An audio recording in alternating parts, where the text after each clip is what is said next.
오늘 우리에게 주시는 하나님의 말씀은 역대상 6장 54절에서 60절 말씀입니다. 그들의 거주하는 것은 사방지기 안에 있으니 그들의 마을은 아래와 같으니라. 아론 자손 곧 그 핫 종족이 먼저 제비 뽑았으므로 그들에게 유다 땅의 헤브론과 그 사방 초원을 주었고, 그러나 그 성의 밭과 마을은 여분네의 아들 갈렙에게 주었으며, 아론 자손에게 도피성을 주었으니 헤브론과 림나와 그 초원과 얏딜과 에스드모아와 그 초원과 힐레님과 그 초원과 드빌과 그 초원과 아산과 그 초원과 베세메스와 그 초원이며, 또 베냐민 주파 중에서는 게바와 그 초원과 알레멧과 그 초원과 아나돗과 그 초원을 주었으니 그들의 종족이 얻은 성이 모두 13이었더라. 아멘. 오늘 본문은 아론의 후손들인 제사장들과 또 그 제사를 돕던 레위 지파 사람들이 어디서 살았는가, 그 지역을 기록한 본문입니다. 이들은 이스라엘이 광야에 있을 때부터 계속해서 하나님께 올려드리는 제사, 그리고 성막, 성전, 이런 것들을 관리하던 직분자입니다. 역대상의 족보는 유독 레위 지파에 대한 관심이 많습니다.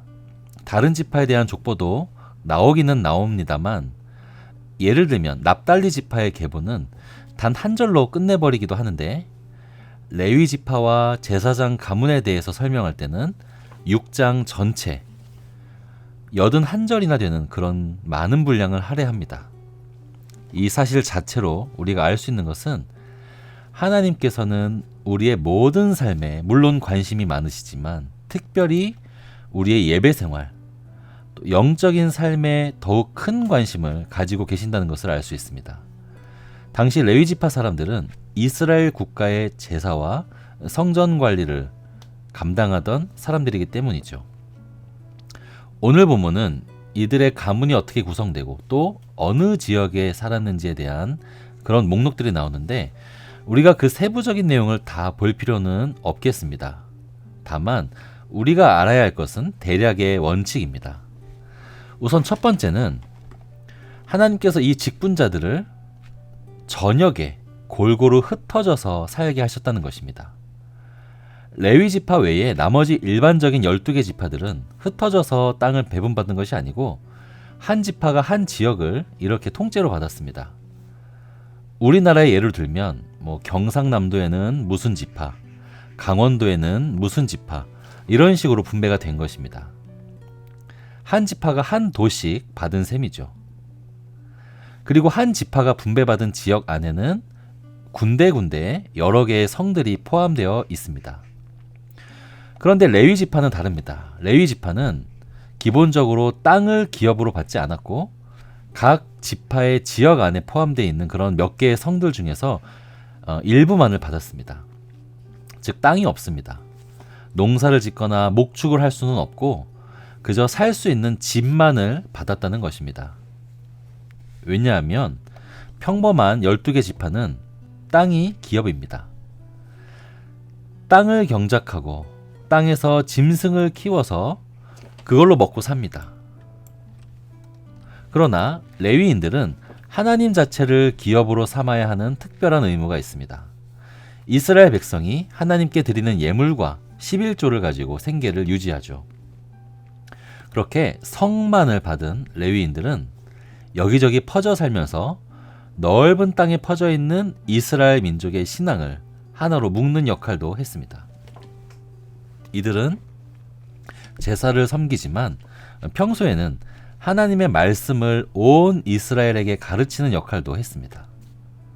그렇게 이스라엘이 영적으로 민족적으로 통일성을 가지게 하기 위해서 레위 지파를 특별히 구별하셔서 전국에 퍼져서 살도록 했습니다. 그런데 두 번째 원칙이 또 있습니다. 각 지역에서 레위인이 받은 성들 가운데는 6개의 도피성이 있습니다. 이스라엘 전역에는 이 도피성이 6개가 있는데 그것들은 레위 지파 사람들이 사는 성들 중에 있습니다. 오늘 본문 6장 57절에 이렇게 나와 있습니다.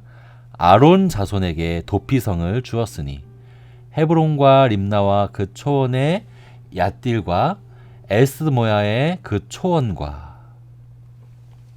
아론 자손에게 도피성이 주어졌죠. 이 도피성이라는 것은 조금 독특한 제도입니다.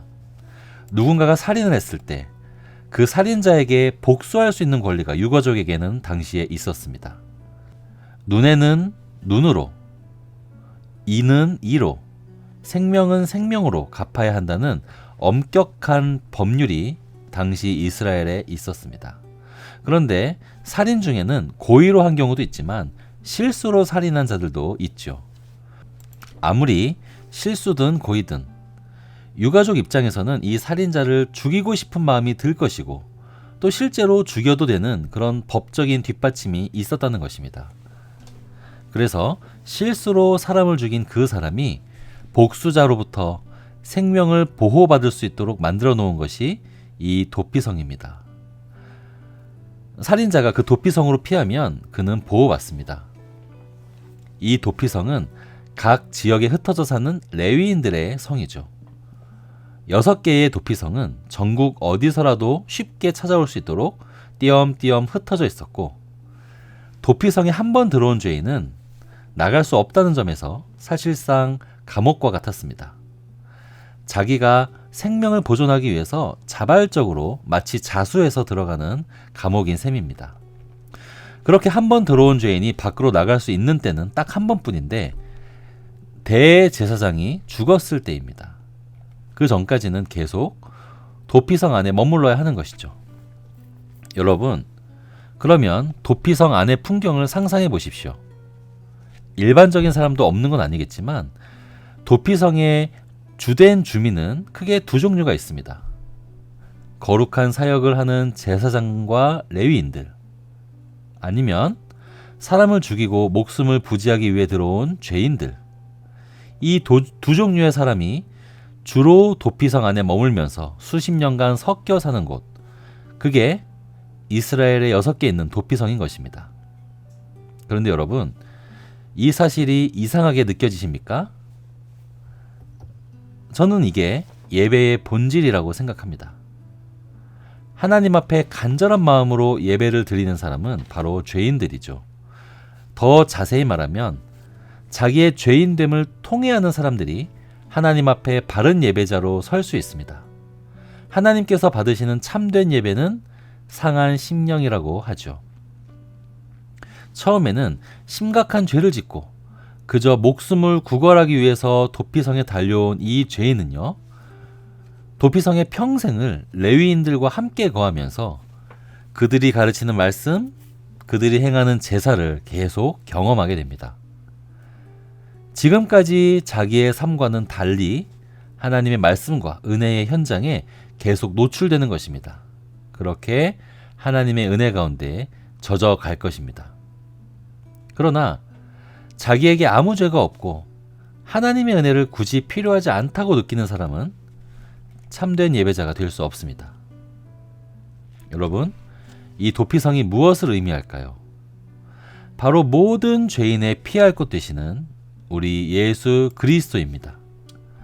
그리고 그 예수 그리스도의 몸인 교회, 그것이 도피성입니다. 여러분, 우리는 모두 죄인입니다. 죽을 죄인입니다. 그런데 삶의 어느 한 시점에 예수를 만나서 그 안에 거하고 있습니다. 평생 거하죠. 그리고 그분의 은혜를 찬양하며 노래합니다. 죄인인 우리가 예배자가 그렇게 되어갑니다. 여러분, 우리가 죄인이라는 사실을 잊지 마십시오. 우리는 죄 자체에서는 계속 멀어져야 하겠지만 우리가 죄인이라는 그 사실은 매일 가까이 해야 합니다. 그렇게 늘 예수 그리스도의 은혜에 감격하며 예배자로 사는 우리 모두가 되기를 바랍니다. 2가지 기도 제목입니다. 첫 번째, 죄인인 우리를 받아주신 예수 그리스도를 예배하는 삶 살게 하소서. 두 번째, 이번 주에 중등부 수련회가 잘 준비되어서 큰 은혜의 현장이 되게 하소서.